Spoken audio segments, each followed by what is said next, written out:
basado en los sistemas modulatorios difusos, ir integrando un montón de conceptos de neurociencias que son los más importantes.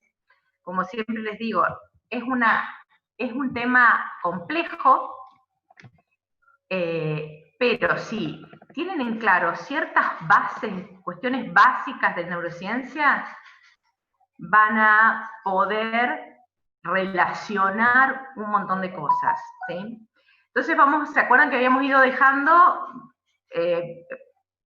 revisamos de monoaminérgicos, hicimos hincapié en sistema serotoninérgico, sistema dopaminérgico, porque ahí lo anclamos con lo que es control motor, y el sistema córtico, estriado, pálido, tálamo cortical, y dijimos, vamos a dejar algunos de estos conceptos porque los retomamos el miércoles haciendo hincapié en el sistema noradrenérgico. Así que bueno, ahora les engancho con el sistema noradrenérgico y ¿se acuerdan que decíamos que les queríamos también dar un pantallazo de la forma de estudiar para el final, donde ustedes tienen que preparar temas que tienen que tener relaciones y correlaciones entre los distintos temas, tener claras las definiciones, por eso vieron que muchas cosas les puse las definiciones, y cómo se relacionan los temas y cómo ustedes pueden dar ejemplos a través de alguna patología de por qué conocer la fisiología de eso es importante.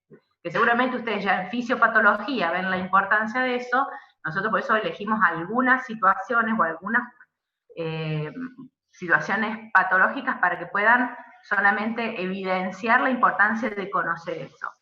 Así que bueno, eso era la última parte.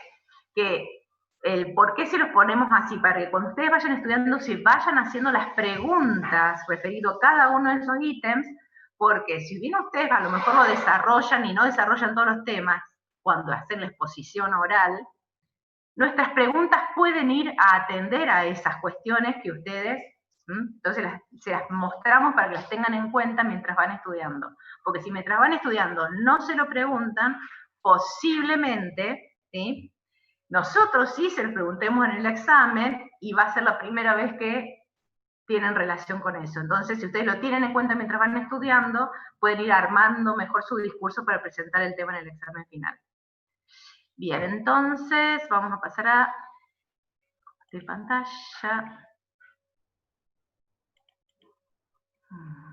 Bien.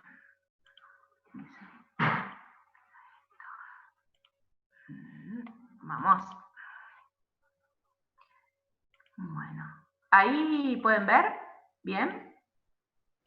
¿Sí? ¿Se ve? Sí, profesor. Bueno, gracias. Bien, entonces, acá lo que les estaba diciendo, que lo relacionamos con, ¿se acuerdan que empezamos a ver estos tres sistemas modulatorios? Y hoy vamos a hacer hincapié en el noradrenérgico.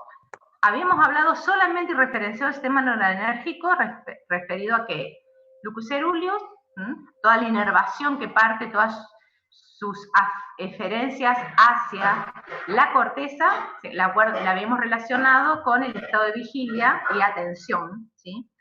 Y que principalmente tiene un gradiente fronto-occipital. Por eso cuando vimos la implicancia que tenía en la percepción, en la parte sensorial y percepción, no era tan importante como lo que vamos a ver hoy, que es la modulación de las funciones ejecutivas.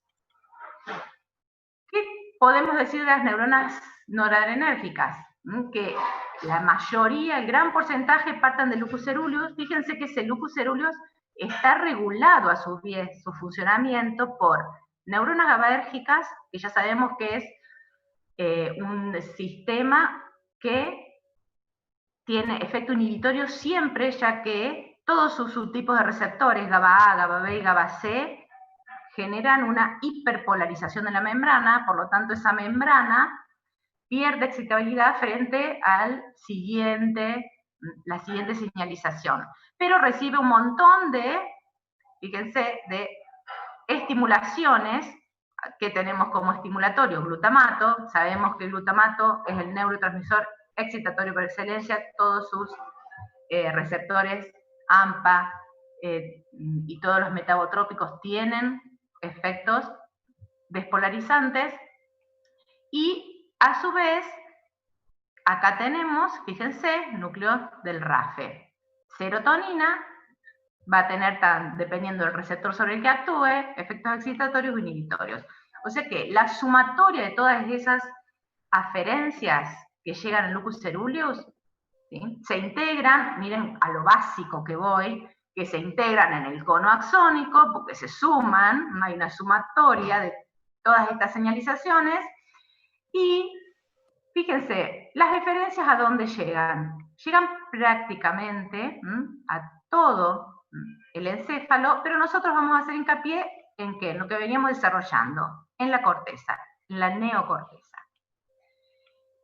Si bien dijimos que, ¿se acuerdan? Una característica de estos sistemas modulatorios difusos era que principalmente tienen varicosidades a lo largo de sus axones y también tienen sinapsis clásicas. Acá les muestro unas sinapsis clásicas, pero las varicosidades son exactamente iguales, ¿sí?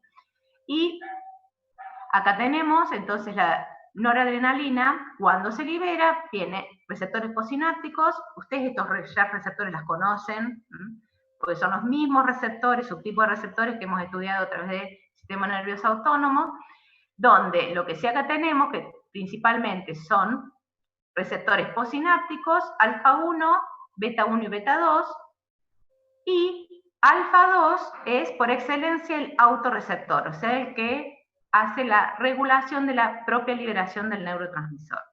También recuerden que hay receptores presinápticos, pero que no siempre van a estar en la neurona noradrenérgica, o sea que puede haber receptores adrenérgicos presinápticos, pero que están, por ejemplo, sobre neuronas GABAérgicas o sobre neuronas glutamatérgicas. Cuando hablamos entonces de los subtipos, acá solamente nos referimos a los subtipos de receptores, las cuatro grandes familias, porque a su vez vamos a ver que dentro de cada una de esas familias hay subtipos que hacen referencia a alfa y beta en el sistema nervioso central. Y fíjense que acá tenemos que aumentan la excitabilidad, disminuyen la excitabilidad, ¿sí?, disminuyen la liberación del neurotransmisor. Acá que teníamos alfa 2 presináptico, pero puede ser presináptico para otros neurotransmisores. Y bueno, beta 1, GS, generalmente tiene un efecto excitatorio, y beta 2 va a depender si está acoplado a GS o a GI. También tenemos que recordar, igual que lo que vimos para serotonina, para dopamina, que la afinidad es distinta, principalmente, y esto para que lo vinculemos a lo que vimos en el sistema nervioso autónomo, donde tenemos tanto noradrenalina como adrenalina, que la afinidad de cada uno de estos receptores es distinta para ellos. Entonces, cuando hablamos de este locus coeruleus como parte del sistema que mantiene la vigilancia y los niveles atencionales, principalmente la parte que hace la regulación del lóbulo frontal, tenemos que recordar, ¿se acuerdan que cuando hablábamos de que la otra característica de estos sistemas difusos es que generalmente tienen una descarga tónica, o sea que se mantiene un nivel basal de descarga de potenciales de acción, y que eso se relacionaba, en el caso de la descarga tónica del locus coeruleus, con los niveles de vigilancia y con la performance, o sea, la capacidad de ejecutar tareas, vamos a decirlo así, que tiene una persona. Y que tiene una forma particular, que no es que a medida que aumenta, acá tenemos la cantidad de veces, o sea, que aumente la frecuencia de esa descarga tónica, se va a aumentar la performance, sino que tiene una relación de U invertida. O sea que tenemos un rango en el que esa descarga tónica del locus coeruleus facilita o hace óptima esa performance. Por debajo de eso, cae la performance por encima de eso, de esa descarga tónica, también cae la performance. Y eso es lo que vamos a tratar de entender ahora, los mecanismos que subyacen a esta forma de la curva de U invertida. Entonces, tenemos que ir ¿a dónde? A donde se hace la señalización, ¿sí? ¿Qué vamos a ver acá? Tenemos neurona glutamatérgica en sinapsis con otra neurona glutamatérgica, y acá tenemos el objeto de estudio nuestro, una varicosidad que libera noradrenalina. Fíjense que la noradrenalina que difunde, por esa característica de la varicosidad, va a impactar tanto sobre receptores presinápticos, pero de una neurona glutamatérgica, como postsinápticos. Y acá que tenemos los dos subtipos principales de esos receptores que participan de esto, que son alfa, pero uno es alfa 1 y el otro es alfa 2. Acá tenemos alfa 1, pre y postsináptico, y alfa 2, principalmente postsináptico. Entonces, ¿qué tenemos como resultado? Que va a participar principalmente acá este tipo de canal, que esto que nos marca acá, que la presencia de AMP cíclico tiene un impacto sobre este canal. Y cuando vamos a qué canal es, canal HCN. Dice, canal HCN. Algunos pueden estar recordando cuál es ese tipo de canal. Acá les puse para que, por si no recordaban cuál era el tipo de canal activado por glutamato. Fíjense que no es el receptor de glutamato, ni es el receptor de noradrenalina, sino que son canales que están en la membrana, que son importantes para regular la excitabilidad de esa membrana, que son activados por ejemplo, el TRPC, por el mismo glutamato, y en el caso del otro canal, que es el HCN, que es el canal, que debajo se los traduje, son canales catiónicos que no son selectivos, porque puede ser que permeen sodio o potasio en corrientes de ingreso, por lo tanto, dependen qué permeen más, cuál es la selectividad, porque hay muchos subtipos, van a poder resultar ser excitatorios, inhibitorios o simplemente modular, y siempre actúan cuando la membrana está hiperpolarizada. Todo eso quiere decir HCN, canales HCN. Entonces, ¿cuál es la vinculación de la noradrenalina con esos canales para entender esto? Fíjense que son principalmente la actividad de este receptor, que es el alfa 2, que tiene impacto sobre los niveles de AMP cíclico. Porque estos canales, cuando los vemos de cerca, fíjense, también están modulados por la presencia de AMP cíclico, ¿sí? O sea que acá tenemos este canal que permea sodio o potasio, pero siempre son de corrientes de ingreso, ¿sí? Y que acá, que nos dice, nos hace referencia a que son el mismo tipo de canales que ustedes ya conocen, a lo mejor no lo recordaban con este nombre y apellido, pero son parte de la corriente IFANI de la pendiente prepotencial del nodo sinusal.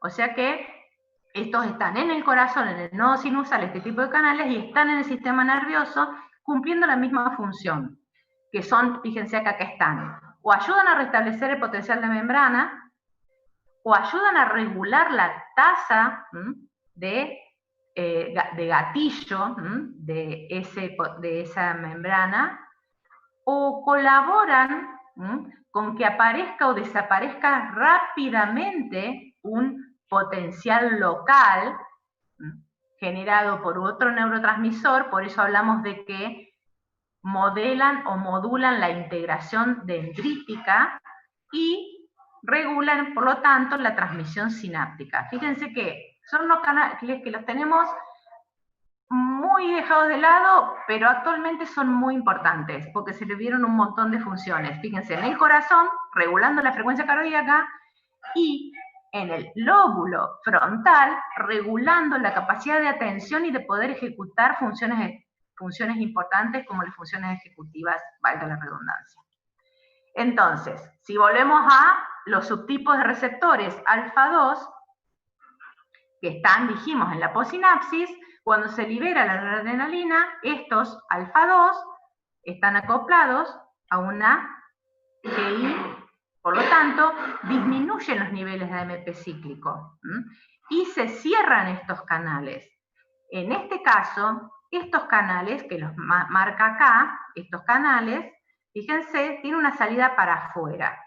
¿Qué quiere decir? Que estos canales son inhibitorios.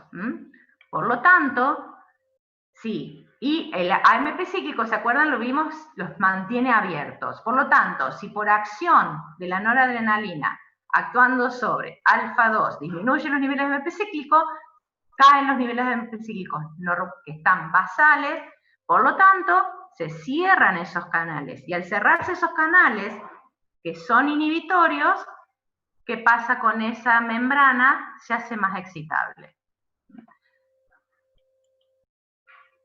Pero para poder realmente comprender cómo es, o sea, esto, ahí nomás entendimos el fundamento de cómo, lo que decíamos antes, la noradrenalina, con sus aferencias hacia el lóbulo frontal, mantiene la vigilia y favorece mantener el estado de atención. La cuestión es que no solamente llegan neuronas noradrenérgicas, también hay importante aferencia mesocortical del área tegmental ventral que llega también al lóbulo frontal, como veíamos ayer.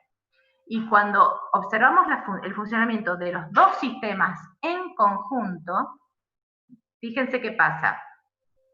Cuando se libera noradrenalina, fíjense que acá hablamos de la liberación tónica basal. ¿Qué pasa? Esa noradrenalina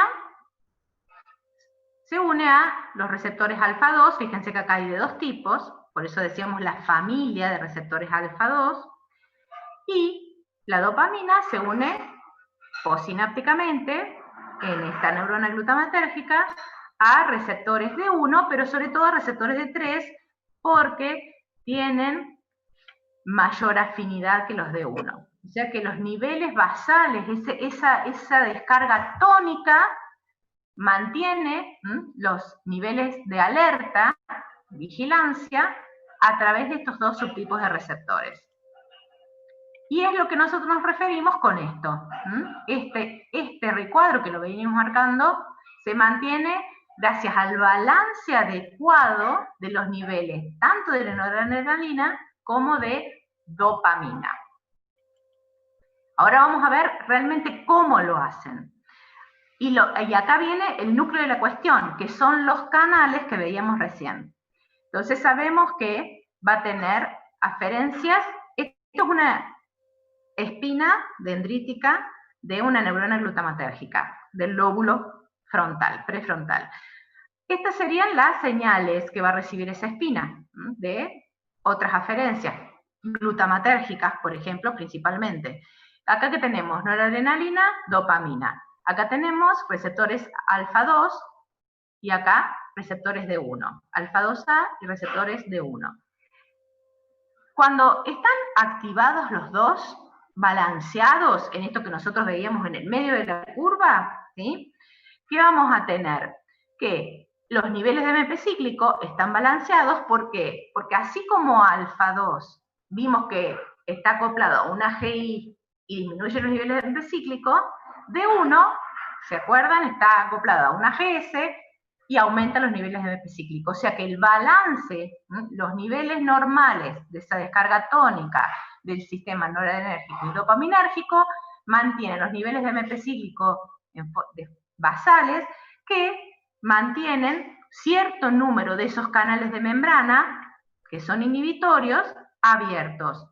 ¿Qué quiere decir abiertos? Que permiten que el nivel de despolarización de la membrana, de esas corrientes locales, de todas esas señales que están en amarillo, ¿sí? Hace que cuando están abiertos se disminuya. ¿Se acuerdan que vamos al concepto básico, potenciales locales?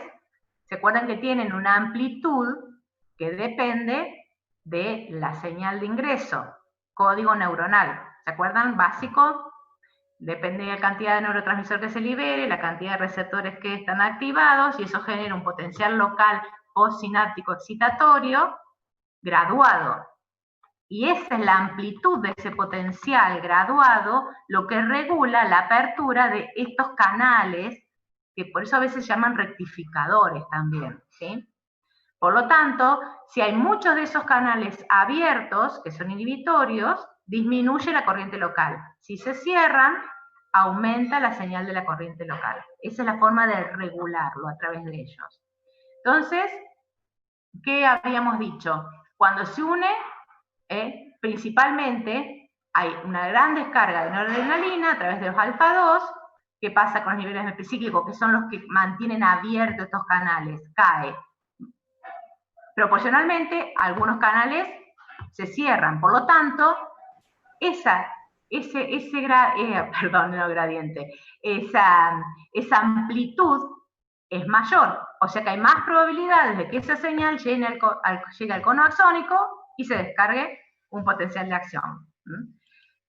Y en el otro extremo, ¿qué teníamos? Cuando hay más dopamina que activa de uno, aumentan los niveles de epicíclico. Por lo tanto, hace que más de estos canales HCN estén abiertos. Por lo tanto, ¿qué va a pasar con toda esa información? ¿Por qué decimos que tiende a ser menor la señal? Porque al estar excesivamente abiertos, anula las corrientes, baja la capacidad de transmitir esa señal local hasta el cono axónico. O sea, fíjense que entonces dependiendo del balance entre noradrenalina y dopamina, todas las neuronas de la corteza frontal van a estar regulando su funcionamiento. Normalmente, ¿qué pasa entonces? Cuando las señales son normales, cuando estamos en el medio de la curva, ¿sí? Dijimos que depende de D1 y de alfa-2A. De esa dopamina se libera ¿desde dónde? Del área tegmental ventral. Y la noradrenalina del lucus cerúleo, para volvernos a ubicar. Llegan esas aferencias a las principales, las neuronas piramidales de la corteza. Entonces, ¿qué va a pasar? Van a tener las dos señales compartidas en sus niveles básicos. O sea que los niveles básicos de dopamina van a tender a reducir lo que le dice la señal de ruido, ¿sí? Y la noradrenalina a mantener la señal de que está entrando. Por lo tanto, se van compensando. Esa compensación por esos niveles moderados, de un nivel adecuado de alerta en el estado de vigilancia, es lo que permite la principal forma de ejecutar las conductas. Porque, ¿se acuerdan que todo esto lo veníamos relacionando con las conductas? Que es la atención guiada y focalizada a tareas específicas. Y a su vez permite el control de las acciones impulsivas. Si nos vamos para uno de los extremos, que está acá, ¿sí? ¿Qué va a pasar? ¿Y qué nos va a pasar si nos vamos para el otro? Que son saliendo de esa U invertida. Cuando estamos fuera de esa U invertida, entramos en algún problema. El ejemplo patológico para entender qué pasa fuera de eso es el trastorno de déficit de atención con hiperactividad. Porque acá es realmente donde se ve cómo el desbalance de dopamina o de noradrenalina nos lleva al déficit de atención con o sin hiperactividad. Porque hablamos de un desbalance. ¿Dónde? En la corteza prefrontal. ¿Y qué va a afectar? Las tareas cognitivas y las funciones ejecutivas. Fíjense que acá esto es un resumen, ¿sí? Donde tenemos que la atención selectiva no es la adecuada, tiene hiperactividad porque está afectada en la parte de corteza prefrontal motora, tiene reacciones muy impulsivas. ¿Por qué? Porque está afectada en este balance la integración de la información, principalmente orbitofrontal. Y acá la dorsolateral, que es justamente la capacidad de realizar adecuadamente las tareas cognitivas. O sea que fíjense que tienen, en esta situación se tienen prácticamente todas las actividades de la corteza frontal alteradas.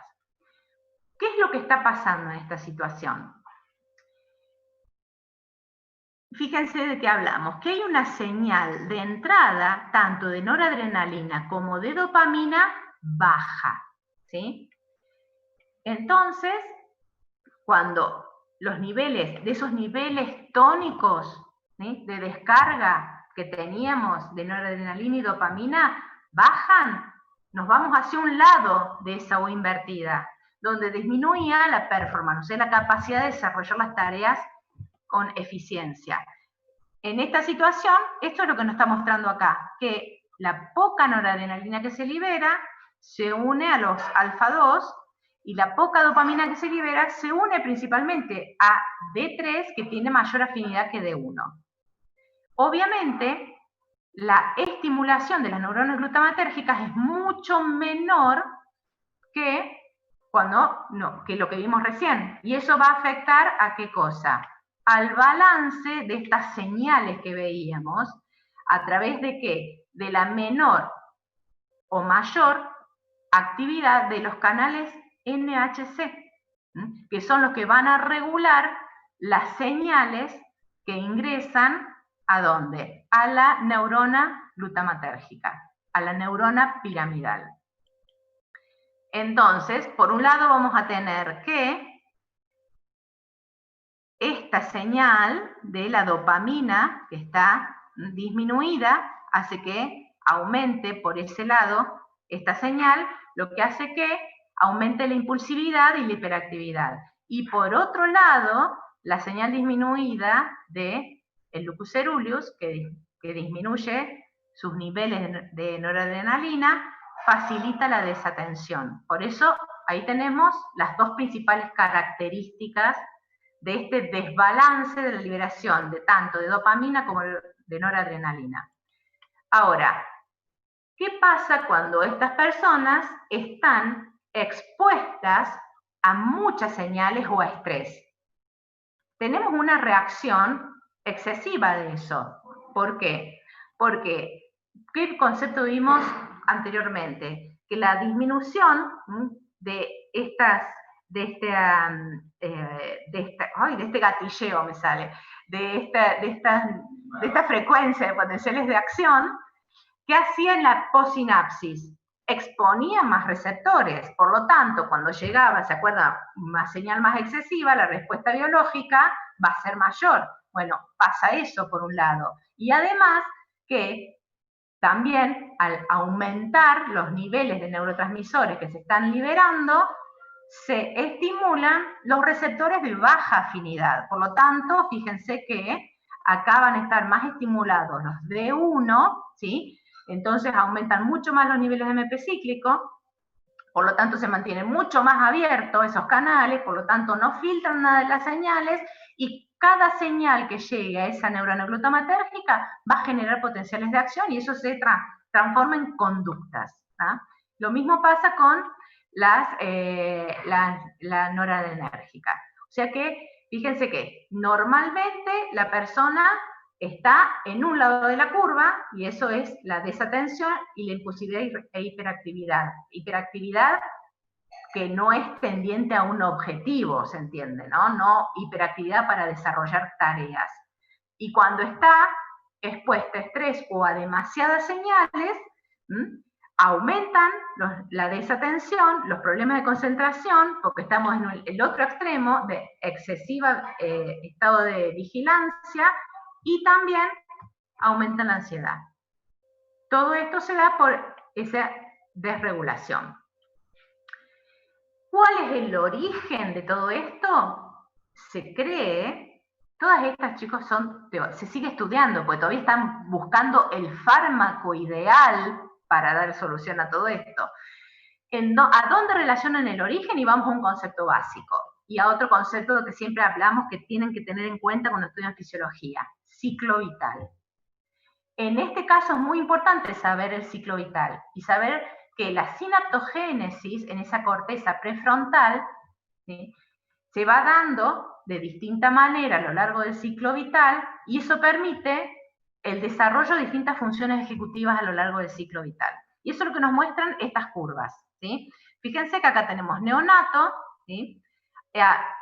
Antes de los 5 años, fíjense cómo aumenta el número de sinapsis, no de neuronas, sino de sinapsis, aumenta esa red de contacto hasta los 5 años. Pero ahora, antes del primer año, esa memoria de trabajo que hablábamos la clase pasada, ¿se acuerdan que era esa memoria cortita que nos ayuda a ejecutar acciones? Antes del primer año esa no existe, o sea que necesita cierto nivel de sinaptogénesis para que se ponga en ejecución. Entre los 3 y 4 años, todavía estamos hablando, antes de acá, antes de los 6 años, ¿sí?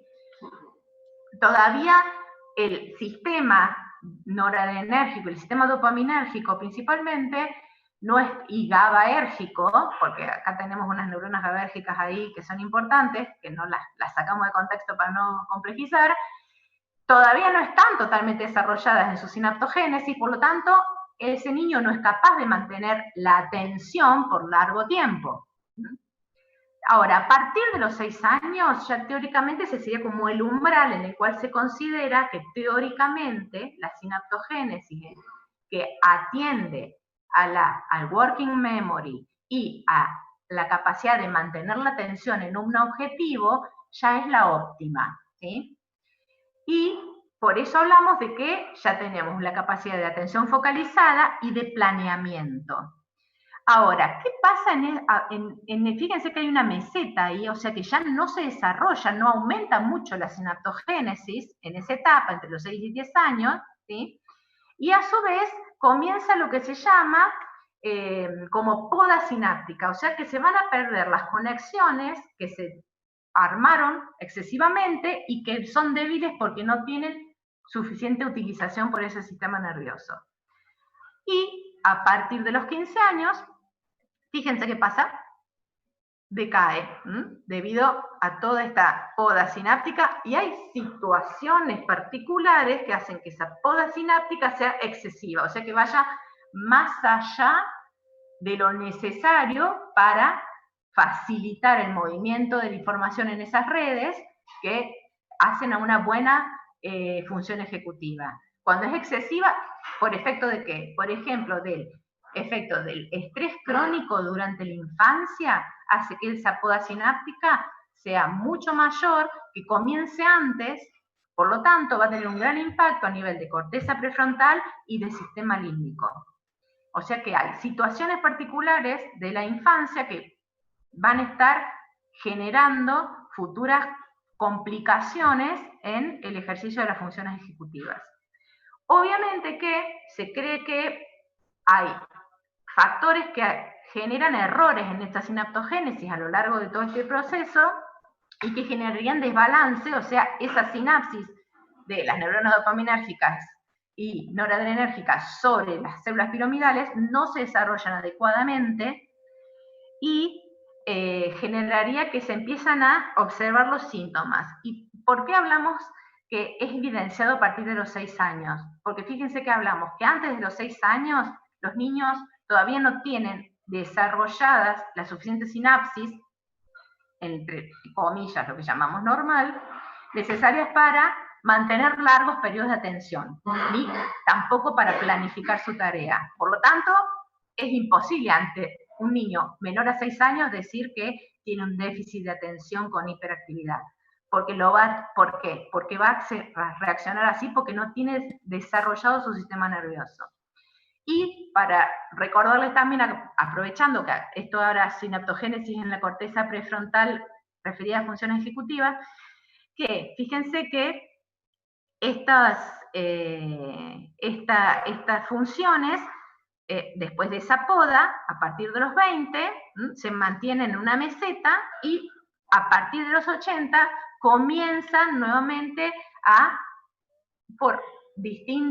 declinar esa sinaptogénesis, por lo tanto declinan las funciones ejecutivas. Y un evento importante que se da alrededor de los 20 años es que terminan de mielinizarse y de realizarse las sinapsis en la corteza orbitofrontal.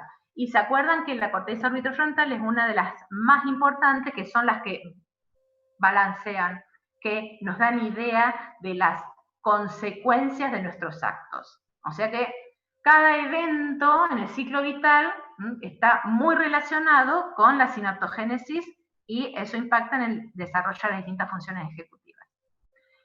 Obviamente que todo esto no es tan sencillo porque solamente hablamos de esta patología,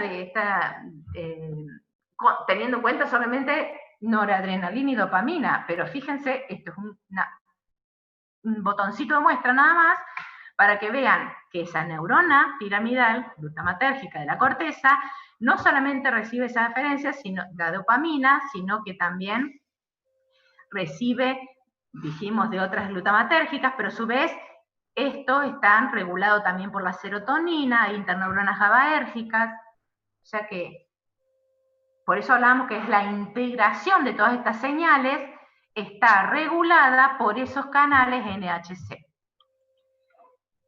Y fíjense que a su vez, que les quería remarcar acá, la importancia de esas interneuronas GABAérgicas en la corteza prefrontal, que van a regular, o sea, las neuronas que vienen del área tegmental ventral o van directamente, como vimos recién, y regulan la neurotransmisión en las neuronas glutamatérgicas, pero a su vez también regulan la actividad de las GABAérgicas inhibitorias.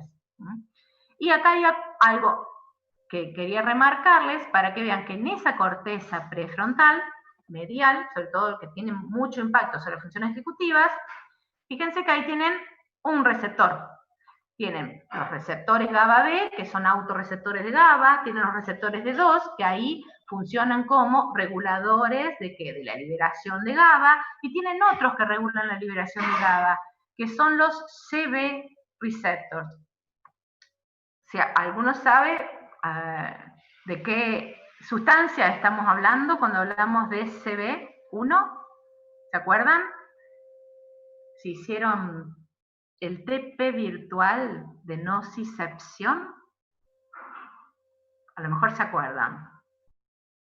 Es el sistema endocannabinoide. Son receptores de sustancias cannabinoides que se encuentran regulando la liberación GABAérgica, o sea que van a estar también regulando la función de las neuronas piramidales en la corteza prefrontal.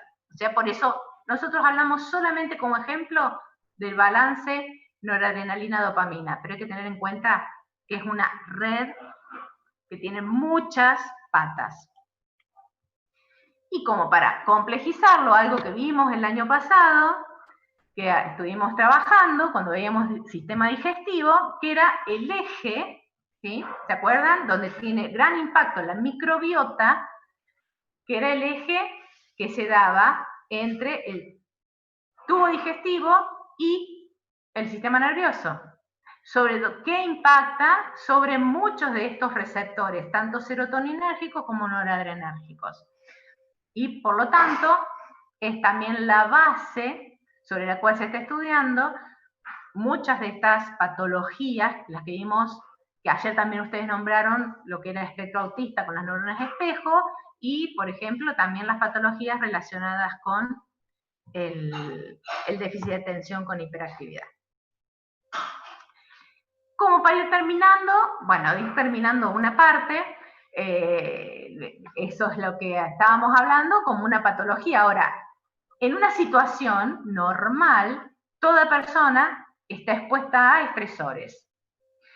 Este sistema noradrenérgico es una pata muy importante en esta respuesta a estresores, por eso decimos respuesta de estrés. ¿Se acuerdan la gran diferencia entre el estímulo y el estresor, que pueden ser estímulos físicos o estímulos psíquicos, que pueden ser exógenos o pueden ser endógenos? Fíjense, cuando hablamos de endógeno, acá tenemos ejemplos de estresores endógenos, o sea, son situaciones que van a ser sensadas por el mismo cuerpo, que pueden ser la hipotensión, la hipoglucemia, la hipoxia, mediadores químicos como algunas citoquinas que aumentan por infecciones, el mismo dolor, todas estas también son estresores endógenos. O sea que tenemos estresores físicos exógenos, estresores por señales internas y estresores que son mediados a través de la corteza frontal, a través de la parte cognitiva, que son sobre todo los estresores psicosociales. Entonces tenemos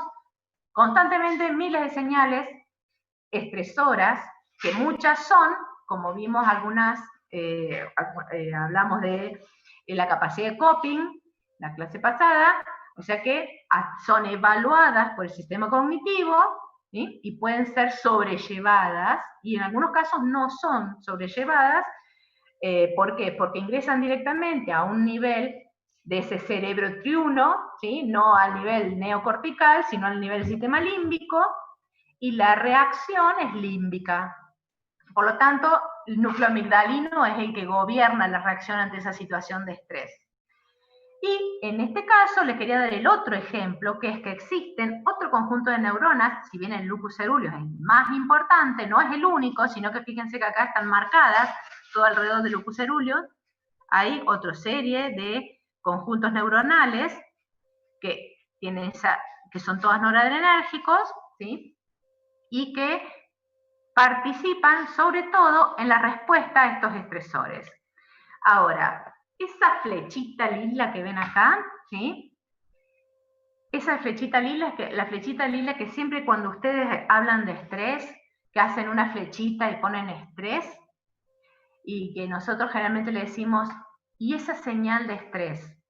Es una señal, tiene que modificar algo en esa estructura, sobre quién impacta esa señal. Entonces sí, decimos, ingresa por la vía visual o la vía olfativa, va al sistema límbico, amígdala, se desmaya porque aumenta el parasimpático, o tiene reacción de lucha-huida porque estimula el sistema simpático, y en algunos casos puede ser censado, como es en este caso, de estas señales internas por un conjunto de neuronas que son glutamatérgicas, que están en el núcleo ventrolateral de la médula, y que son estimuladas por todas estas señales, ¿sí? O sea, tienen mecanismos de transducción internas de estas señales, y que estas van a ser, estas neuronas glutamatérgicas, la que estimulen a este conjunto de neuronas para dar respuesta a estas señales expresoras endógenas. Y la respuesta, ¿cuál va a ser? Aumentar el tono simpático, ¿ven? Acá lo tenemos, que aumenta la actividad del sistema nervioso simpático. Por eso hablamos que ese locus coeruleus es una importante zona, más todos los otros núcleos que lo rodean, de integración de señales que o vienen del córtex o vienen de otras señales endógenas que regulan la acción del sistema y determinan la acción del sistema nervioso simpático, ¿sí? Y parasimpático. Ahora, por eso cuando hablamos de sistema nervioso, miren lo básico, a lo que básico que voy, pero siempre tienen problemas, bueno, que generalmente, ¿por qué viene el problema? Porque los libros tienen una visión anatómica, por lo tanto, hablamos del sistema nervioso autónomo, es periférico, o sea que empieza en la neurona presináptica, ¿sí? Mal. Sistema nervioso central y periférico es una división anatómica. Sistema nervioso somático y sistema nervioso autónomo es una división funcional. Por lo tanto, no se pueden olvidar de todo lo que está por encima de esa neurona presináptica, ¿sí? Que es todo lo que estamos hablando acá, ¿sí? De estos núcleos que son los que van a activar las respuestas del sistema nervioso simpático y parasimpático. Por eso es importante que rompan con esta cuestión que viene en todos los libros, donde del sistema nervioso periférico sale una flechita y dice sistema nervioso autónomo. Entonces, yendo al estrés, tenemos respuestas fisiológicas, que ya sabemos, no vamos a entrar en mucho detalle, que se dan a través de ese sistema nervioso autónomo y, obviamente, a través del eje hipotálamo-hipófisis adrenal. Y esas son parte de las respuestas conductuales, que van desde la expresión de una emoción, sin otro tipo de respuesta, motora, por ejemplo, hasta, bueno, la respuesta de lucha-huida, la respuesta de fainting, o sea, cuando hay desmayos, y un montón de otras respuestas conductuales, que ahora vamos a dar uno o dos ejemplos. ¿Por qué? Porque nos vamos a centrar a partir de las hormonas que vimos recién, el eje, ¿sí? Hipotálamo, hipófisis, suprarrenal, Acá tenemos lupus coeruleus con la liberación de noradrenalina y la activación de la médula, y acá ¿qué tenemos en el medio? Que hay una integración, una relación de los sistemas a través del sistema pro-opio-melanocortina, de la PONC. Entonces, vamos a entrar un poquitito en relación a eso. ¿Cuál es la importancia? Pues se acuerdan que cuando hablábamos de también la relación que tiene todo esto con la evolución de los sistemas, y bueno, este era un ejemplo clásico, porque la hormona melanocito estimulante la relacionamos ¿con qué? Con el mimetismo, con la piel. La relacionamos realmente si un melanocito estimulante, la palabra se los dice, estimula los melanocitos, por lo tanto, hace que un animal se mimetice cuando está en una situación de estrés como mecanismo de defensa, o que tenga mayor o menor luminiscencia en una situación de estrés, y en los mamíferos, como nosotros, lo que genera son conductas. Por lo tanto, ya no vamos a hablar de la hormona melanocito estimulante como la hormona que libera la hipófisis intermedia y que actúa a nivel del melanocito, sino que hablamos de una hormona que actúa a nivel del sistema nervioso central generando conductas. Cuando hablamos de las conductas de desplazamiento, son conductas estereotipadas que se dan sin el estímulo adecuado. Por ejemplo, la conducta de limpieza, ante la presencia de una agresión, o de un estímulo estresante, como puede ser un ambiente nuevo, se generan conductas de limpieza o de grooming behavior, pero excesivas. O sea que son conductas de desplazamiento del estrés.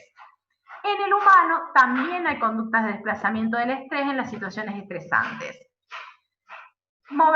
Tocarse la barbilla, agarrarse el pelo, tocarse, rascarse, hasta bostezar, son muchas de las conductas de desplazamiento del estrés. O sea que tenemos ahí una equivalencia, y también son todas esas conductas estereotipadas que se desencadenan ante estresores externos como conductas de desplazamiento y son mediadas por MSH. Entonces, volviendo a de dónde es liberado MSH en el sistema nervioso central, ustedes ya saben, porque lo han visto a MSH relacionado ¿con qué? Con la regulación de la ingesta, y conocen al núcleo arcuato. Ese núcleo arcuato, que ahí lo tenemos ubicado, son estas neuronas que están marcadas acá, son neuronas melanotropinérgicas, y hay un sistema melanotropinérgico, pero en este caso no lo vamos a ver relacionado con la regulación de la ingesta, sino que tiene otra función, que es la generación de conductas. Fíjense, este núcleo arcuato, ¿a dónde manda parte de su sistema? O sea, las aferencias estas eferencias llegan ¿a dónde? Sistema nervioso pars compacta, área tegmental ventral, núcleos del RAF y lupus coeruleus. Lo que estábamos viendo recién. O sea que este sistema melanotropinérgico regula a su vez a los sistemas modulatorios difusos. Y ahí viene la importancia de eso. Ahora, cuando hablamos de esta pro-opio-melanocortina, ya la palabra nos está diciendo que es una prohormona, preprohormona, que dependiendo del lugar donde se sintetice, van a estar las enzimas que la van a clivar. Entonces, si teníamos en el lóbulo anterior de la hipófisis, se cliva y libera CTH. Pero en el núcleo arcuato, o en el lóbulo intermedio, que en el humano es prácticamente inexistente, pero en el núcleo arcuato sí, tenemos muchas neuronas del sistema melanotropinérgico, ¿sí? En vez de ACTH y beta-lipotrofina, ¿qué se genera? Porque existen otras enzimas que clivan, se va a generar alfa-MSH y beta-endorfina. O sea que el producto de esa POM va a ser determinado por el tipo de enzima que clive a esa preprohormona en cada uno de los lugares. O sea que es el mismo origen, por eso es pro-opio por la beta-endorfina, melano por la alfa-MSH, cortina por la ACTH. Entonces, del mismo lugar se liberaban, por un lado, melanocortinas como el FMSH y opioides, ¿sí?, como la beta-endorfina. Cuando empezaron a estudiar las funciones de cada uno de ellos, vieron que se hablaba de reciprocidad funcional, porque lo que uno excitaba, la otra lo inhibía. Entonces, fíjense, los opioides, en la descarga neuronal, los opioides la disminuyen, las melanocortinas lo aumentan. La actividad de la adenilato ciclasa igual, la capacidad de uptake de calcio también, la neurotransmisión noradrenérgica dopaminérgica también es incrementada por la MSH, disminuida por los opioides, la liberación de acetilcolina, el turnover de serotonina, también la conducta sexual, ¿sí? La conducta sexual es facilitada por la MSH, inhibida por los opioides. Todo lo que tiene que ver con motivación, proceso de motivación, atención y aprendizaje y memoria, también son facilitados por la alfa-MSH. O sea que tienen, justo por eso hablaban de, sería como sistema simpático y parasimpático. Ahí en vez de hablar de eso, para que recuerden, sería como la reciprocidad funcional de MSH y opioides. Cuando hablamos de opioides, esta parte les recuerda cuando ustedes vieron la regulación de la ingesta, que había un balance ahí entre dos grupos neuronales, las que tienen PONC, ¿sí?, que liberan MSH, y las de neuropéptido I, que liberan neuropéptido I sobre las mismas neuronas con efectos contrarios, pero acá vamos a ir solo a hablar de alfa-MSH, su receptor, principalmente el MC4. Cuando ven esta formita, ustedes ya saben, si tiene esa forma es un receptor metabotrópico, que atraviesa 7 veces la membrana y queda generalmente acoplado a una proteína G. Bueno, esos son los receptores de alfa-MSH. Obviamente, como todo en esto tiene aumento de complejidad, hay varios subtipos de receptores, subtipo MC, de M1 a M5. Fíjense que todos tienen, como vimos, es concepto básico, siempre tienen distinta afinidad para sus ligandos, que en este caso los ligandos son ACTH, alfa-MSH, beta-MSH, gamma-MSH, beta-lipotrofina, son todos ligandos de estos receptores. Y acá lo que les quería marcar era esta siglita, que ustedes la vieron también en dónde, a estos AG, que viene de agouti, proteína relacionada con agouti. ¿Dónde la tenemos también? Acá, ¿sí? O sea que es una proteína que se colibera con estas neuronas del neuropéptido I.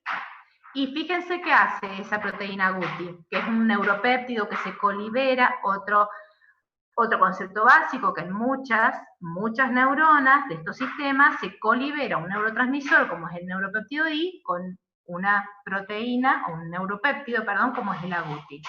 Es un neuropéptido que es un antagonista, o sea que cuando se libera, bloquea los receptores a los cuales se une alfa-MSH. Es antagonista competitivo. Y acá, ¿por qué lo nombro? Primero para que sepan de dónde viene, o sea, agouti viene de un tipo de pelaje del animal donde lo encontraron. ¿Por qué? Porque en realidad vamos al principal, de donde se comenzó a estudiar todo esto, la alfa-MSH. Los receptores MC1 son los que están en los melanocitos y que regulan la síntesis de eumelanina. O sea, el FMSH, cuando se une al MC1 en el melanocito, estimula la síntesis de melanina, se dispersan, ¿sí?, en el melanocito y nos bronceamos, ¿sí?, o tenemos determinado tono en la piel. Ahora, cuando hay presente esta proteína agouti que bloquea al receptor MC1 en el melanocito, no se produce eumelanina, sino feomelanina, y por lo tanto, el tono, en el caso del pelo, tiende al rojizo, ¿sí? O sea que ahí tenemos, porque es para piel y pelaje esto.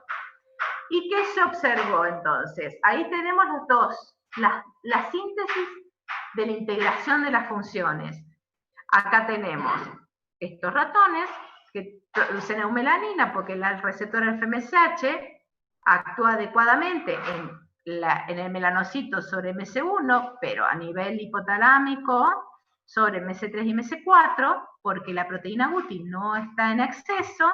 Y acá que tenemos un ratón con gran cantidad de proteína Guti, que ¿qué hace? Bloquea esto, genera pelaje amarillo, ¿y qué diferencia tienen? El ratón es obeso. O sea que fíjense que ahí vemos cómo estos mismos mediadores químicos actuando a través de distintos receptores en distintos lugares, pero estamos vinculando. Bueno, así es como se maneja la ciencia, observando. ¿Qué observaron también? Que volviendo al estrés, función de MSH, estrés y regulación hambre-saciedad. Generalmente, ¿qué nos pasa cuando estamos así como ustedes están a 2 días del parcial? Ansiosos. O sea, tienen los niveles de alerta tendiendo a estar elevados, ¿sí? Lo que genera ansiedad. Generalmente, ¿qué nos pasa? Estamos recibiendo muchísimos estímulos estresantes. Por lo tanto, esas señales estresantes van a tener impacto sobre la liberación de alfa-MSH. Alfa-MSH va a estar aumentada, pero a su vez vamos a tener una reacción que generalmente, ¿cuál es? Ir a abrir la heladera, comer, comemos más cuando estamos estresados. Pero si no, pero si alfa-MSH, si vimos a través de los receptores MC4, en realidad deberíamos estar con menos hambre. Bueno, ¿qué pasa? Que acá intervienen unos autorreceptores que se generan cuando ese estrés es alto y ese estrés es crónico. Se generan autorreceptores contra alfa-MSH. Cuando el estrés desaparece pronto, esos autorreceptores no maduran. Por lo tanto, en realidad serían prácticamente como un mecanismo de transporte para que el alfa-MSH se una a su receptor MC4 y haga su efecto biológico normalmente. Cuando el estrés es crónico, ¿sí? O sea que nuestra capacidad cognitiva de afrontamiento de esos estímulos estresores no funciona y nuestro sistema de adaptación aumenta, y aumentando todas las hormonas, aumenta a su vez la afinidad de esos autorreceptores. ¿Por quién? Por alfa-MSH. Por lo tanto, se mantiene unido y la lleva a la degradación. ¿Qué pasa? Esa señal no existe, no hay inhibición en la regulación del hambre, por lo tanto, generalmente, ¿qué pasa? Aumentan nuestro hambre, disminuye nuestra saciedad. Así que, clínicamente fueron buscados en pacientes con desórdenes alimentarios. ¿Qué encontraron? Que estos autoanticuerpos contra alfa-MSH están en altos niveles. Por lo tanto, dependiendo del estrés, si es agudo o crónico, nos va a causar efectos contrarios. Aumenta la saciedad o aumenta el hambre. Normalmente, entonces, los niveles básicos de alfa-MSH hace que tengamos bastantes beneficios. Bronceado, control de peso, si funciona todo bien, y como dijimos, aumenta la libido. Por lo tanto, los niveles adecuados del alfa-MSH tienen 3 efectos adecuados. Por lo tanto, la empresa farmacéutica que empezó a buscar cómo modificamos un poquito esa molécula de alfa-MSH para que dure más tiempo, para que atraviese la barrera hematoencefálica, para que actúe mejor y se una mejor a los receptores. ¿Qué hacemos? Empezamos a generar sintéticamente moléculas parecidas a alfa-MSH. Y sí, lo obtuvieron. Primero el inyectable, muy incómodo, para favorecer el bronceado, y después que hicieron un spray nasal. Venta libre, en principio. Por lo tanto, si ustedes entran en internet, posiblemente lo obtengan. ¿Y cuál es la publicidad? la droga para broncearse con todos los efectos secundarios correctos. O sea, te mantiene delgada y con una alta libido. Nadie podía desear algo mejor. ¿Qué fue lo primero? ¿Qué fue lo que encontraron? Que sí, tenían bronceado prolongado, las personas que lo consumían, controlaban adecuadamente de peso, se mantenían delgados, excelente libido, pero ¿qué le faltó decir a las empresas farmacéuticas de sus estudios clínicos? Que encontraban algunos problemitas conductuales en las personas que lo tomaban durante mucho tiempo. Algunos tics. ¿Qué son los tics? Conductas estereotipadas. Por lo tanto, ¿por qué? Porque justamente esos niveles de FMSH demasiado elevados que están modificados en estos fármacos para atravesar la barrera hematocefálica y llegar fácilmente al sistema melanotropinérgico, también afectan la conducta porque modifican los balances de los tres principales sistemas que estuvimos viendo. Por lo tanto, esas personas comenzaron a tener desórdenes obsesivos compulsivos. Bien, como para ir cerrando, vieron que a través de todo este tema, bueno, terminamos hasta entendiendo un poquito de cómo funciona la empresa farmacéutica. O sea que hicimos el recorrido de lo que esperamos ustedes vayan preguntándose mientras van estudiando. Esto como un ejemplo para que ustedes tengan en cuenta cuando van estudiando. Bien, entonces vamos a volver.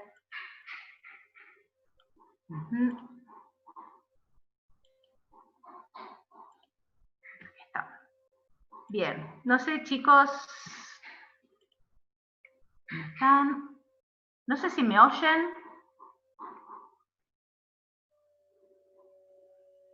Sí, profe, se escucha. Bien.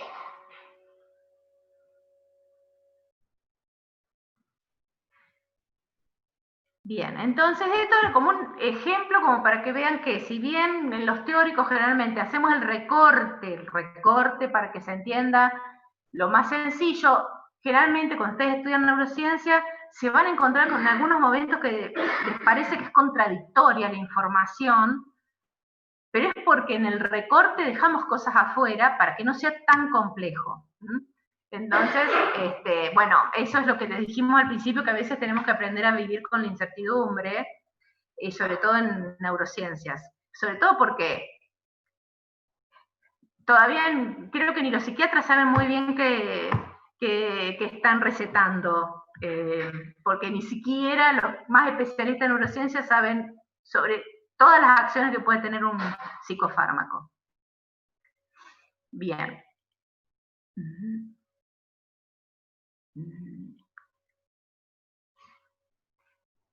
A ver, quería ver si había alguna pregunta de antes. Ah, está endocannabinoides, Federico. Bien, bien.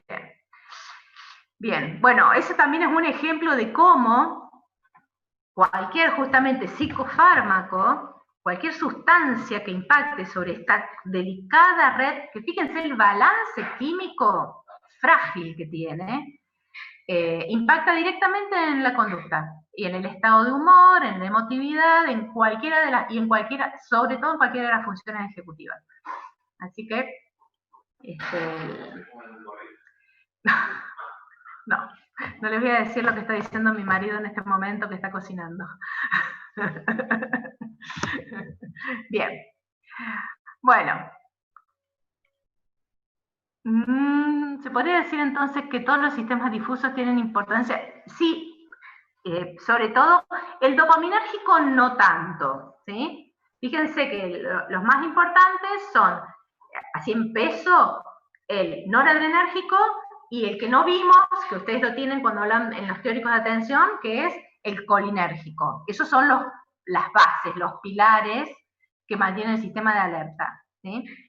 Ahora, las funciones ejecutivas, que solamente se van a expresar cuando estemos despiertos, por lo tanto ahí ese sistema colinérgico, el sistema noradrenérgico, hayan pasado del sueño a la vigilia, se lleguen a los niveles de alerta adecuados. ¿Para qué? Para realizar las funciones ejecutivas. Y ahí en las funciones ejecutivas y en los actos motores que se expresan en las conductas, son importantes los sistemas, es importante el sistema dopaminérgico. Y el serotoninérgico, ¿sí? Fíjate, ¿se acuerdan que es el primero que vimos? Que prácticamente está disperso en todo el sistema, en toda la corteza, o sea, tiene impacto a nivel de la percepción, a nivel emocional y a nivel cognitivo. Es como el que está bañando todo el sistema nervioso, y ese sobre todo tiene gran impacto, que los otros dos tienen menos, en la parte límbica y en la parte emocional. O sea que es como que todos tienen relación, cada uno tiene un poquito más de importancia en alguna de las funciones. Ah, sí, pues sí. Yo tenía una imagen, no se las quise poner porque era como, iba a ser como mucho, pero justamente hablaba de dopamina y cómo, a ver, bueno, no, voy a hacer un lío si la comparto. Sistema dopaminérgico, ¿se acuerdan que los dos grandes grupos que tenemos, el área tegmental ventral? Entonces, cuando hay problemas en esas neuronas, nos vamos hacia el lado de, del sistema de ejercicio, de funciones ejecutivas. ¿Sí? O sea, están alteradas las funciones ejecutivas y la expresión de algunas conductas, pero más relacionadas con la atención, con la impulsividad. Y cuando es el sistema de la sustancia negra par compacta, ¿sí? Es que vamos a tener problemas motores. ¿Sí?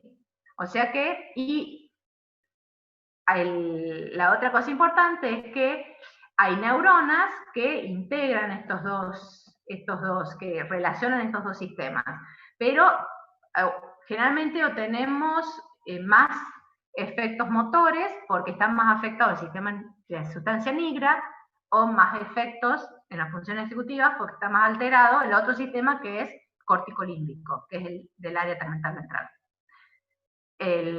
Pero llegado a ciertos puntos, sí, el origen de la neurodegeneración, de las neuronas dopaminérgicas, altera los dos sistemas, va a tener alterado las dos funciones, tanto la motora como la de funciones ejecutivas. Profe, ¿le puedo hacer otra pregunta? Sí. Como Puedo funciones responder, ejecutivas, vamos a ver.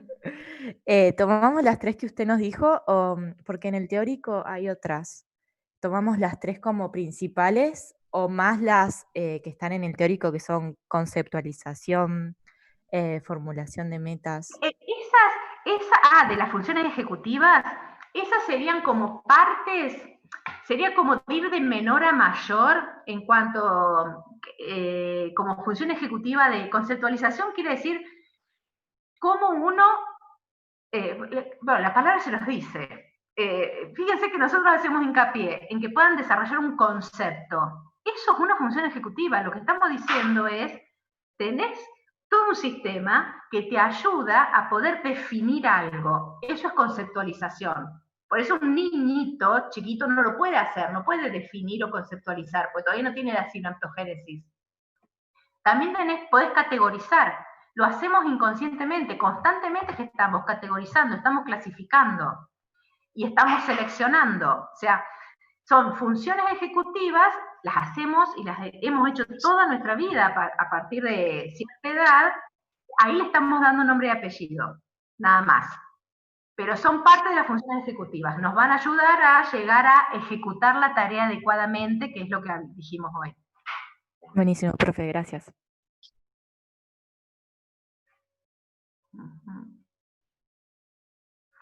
Bien.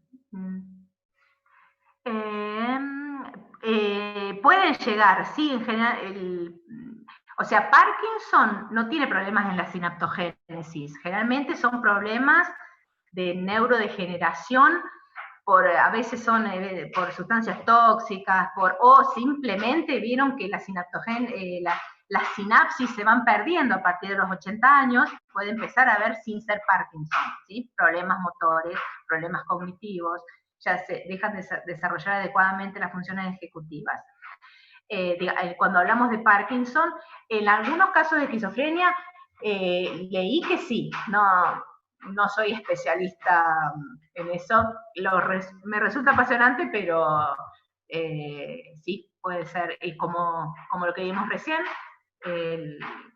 es como el ejemplo más clarito, el ejemplo que vimos recién, porque unimos todo, el desbalance como en el posible origen, donde vamos explicando cómo se van relacionando las funciones ejecutivas, y además lo importante ahí es que encuentran el fundamento biológico, fisiológico, de por qué no decir que un niño menor de 6 o 7 años tiene un déficit de atención.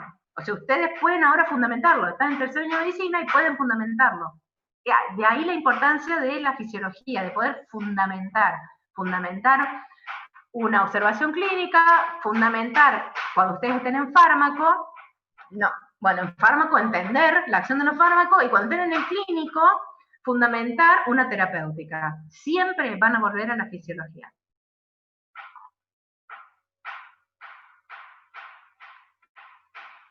Bien. Chicos, no tengo idea de qué hora es. Bueno, 9:30. No. Era más o menos 9:30, pensaba ir terminando.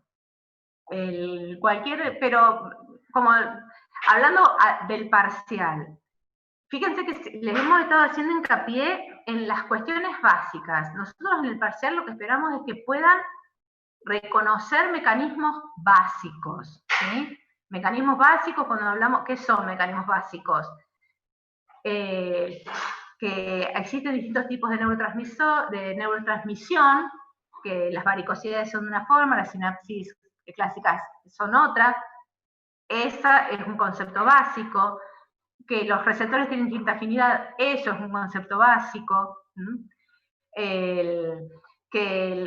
Un potencial de acción no es lo mismo que un potencial local, que es graduado, que no es graduado. Esos son conceptos básicos, porque fíjense que los ayudan de ahí a interpretar cualquier otro.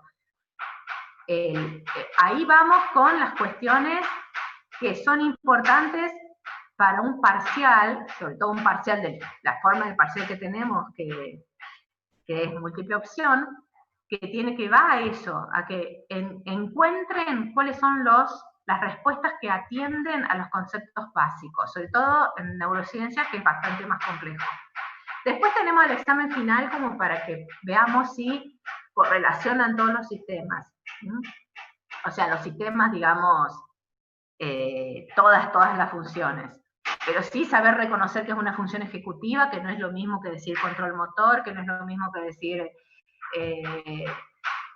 emociones, esas definiciones básicas.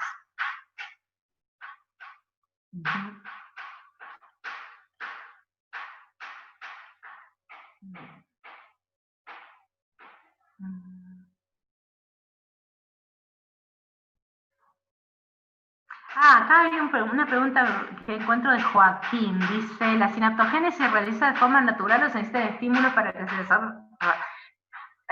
La sinaptogénesis se desarrolla de forma natural. Lo han estudiado, calculo que en embriología, ¿sí? Que están las señales químicas que van guiando, ¿sí? el desarrollo de esa sinaptogénesis, pero obviamente hay señales externas que favorecen que las señales se expresen más, que los receptores se expresen más. Por eso hablamos de que en el desarrollo de un niño, ¿sí? Los estímulos favorecen algunas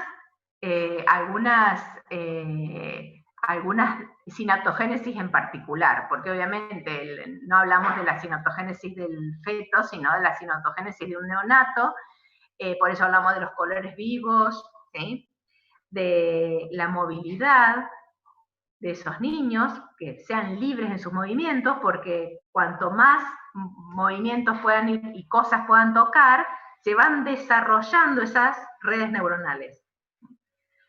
Si ustedes comparan cómo se criaban a los niños hace 100 años, que los tenían en la cuna, totalmente, ¿sí? Vestidos muy comprimidos para que no movieran ni los brazos ni las piernas, ¿sí? Obviamente que no es lo mismo que como los criamos ahora, que a los 2 años ya saben ubicar mejor que yo el botoncito que filma en el celular o sabe ubicar en la tablet. Evidentemente tienen mayores capacidades, ¿sí? Gracias a que todos esos estímulos que recibieron generaron más sinapsis. A ver qué más. Sobre si van a tomar finales o no. De los finales, nos llegó solamente la resolución del rectorado, donde dice, esperen que lo tengo anotado por acá. Dice, esperen, que del 3 de agosto al 14 de agosto habría exámenes finales. Y sí, que el siguiente cursado empieza el 1 de septiembre. Pero de cómo se van a tomar, no se habló nada. Calculo que vamos a tener alguna reunión. Pero lo único que nos avisaron es la fecha, entre el 3 de agosto y el 14 de agosto. Ni si van a hacer una mesa, 2 mesas, 3 mesas. Todavía no nos avisaron nada. Apenas sepamos, se los vamos a publicar.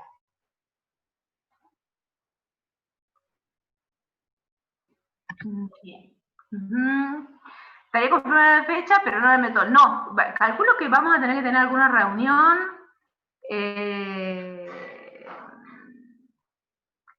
Porque no sabemos. No sabemos qué va a ser válido para la universidad. El examen final de fisio va a ser oral sí o sí. No sabemos cómo, ni cuándo, ni dónde, pero va a ser oral. No entendí los repertorios de los TP virtuales. Sí, si tienen algún problema, ustedes saben si los mandaron o no los mandaron. Si ahora se dan cuenta que no los mandaron, todavía lo pueden mandar. Nosotros lo que hemos verificado es si hubo algún problema porque era alguna copia o habían mandado un documento que no era el correspondiente CTP virtual, y a esas personas les hemos avisado, ¿sí? No le vamos a avisar a cada uno si lo mandó o no lo mandó, porque eso cada uno de ustedes sabe. Lo que avisamos es si lo que envió no era lo que correspondía a ese TP virtual.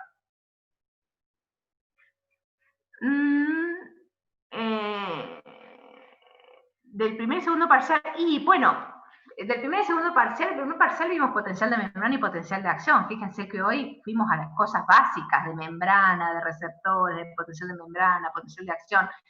Obviamente que son temas tan generales, y si vamos a estrés, tienen cardiovascular, tienen frecuencia cardíaca, tienen ejercicio, o sea que esta tercera parte de hecho integra esos temas. O sea que esos temas si entran en una pregunta que está metida con estrés o con ejercicio o con acción de un neurotransmisor. No es que vaya una pregunta especial de eso, sino que ya de hecho está integrada. Aixa me pregunta del final, calculo. Y presencial, a nosotros nos han dicho que hasta fin de año esto va a seguir en la virtualidad. Así que va a ser virtual, sí o sí. Lo que no sabemos es el cómo de ese examen virtual. El parcial incluye unidad 8 a 14. 8, ya ni me acuerdo cuál era la 8. ¿Cuál era la 8? Celi, ¿te acordás cuál es la 8? Yo no me acuerdo. Incluye desde la 9 en adelante. A partir de la 9. Base, no. Salvo que tenga relación con ejercicio. Por ejemplo, saber que en el ejercicio hay una acidosis láctica. ¿Está? Sí. Bien. Desde la 9. Bien, ahí vi que Emilio les mandó un mensaje que dice que si tienen dudas específicas que se las manden antes por mail para poder organizarse mañana. Así que si les van surgiendo algunas cosas, mañana él va a estar para responderle cositas específicas. Así que bueno, chicos, Los voy dejando, sí, siguen estudiando. Bueno, Y mañana a la noche, bueno, mañana a las 8 pueden estar con Emilio y tipo 10 nosotros publicaremos los listados para que verifiquen en qué horario rinden. ¿No, Celi? exacto. Sí, sí. Bien. Sí, ahí tipo 10. Bueno, Sí. así que, Revisamos todo. bien. Traten de no acumular mucho estrés y no llegar al estado de ansiedad, porque saben que disminuye su performance. Bien. Tratarán. Bueno. Sí. Bien. Es difícil, sabemos que es difícil. Recuerden además que un poquito de cortisol estimula la sinaptogénesis, pero es un poquito, no es tanto, no es altos niveles, son los niveles adecuados de cortisol, como en estas situaciones, estimula la sinaptogénesis en el hipocampo, por lo tanto, fija la memoria. Bueno. Bien. Si quieren, yo me quedo hasta que cierren los chicos y cierro yo, así. Bueno, dale. Bueno, sí.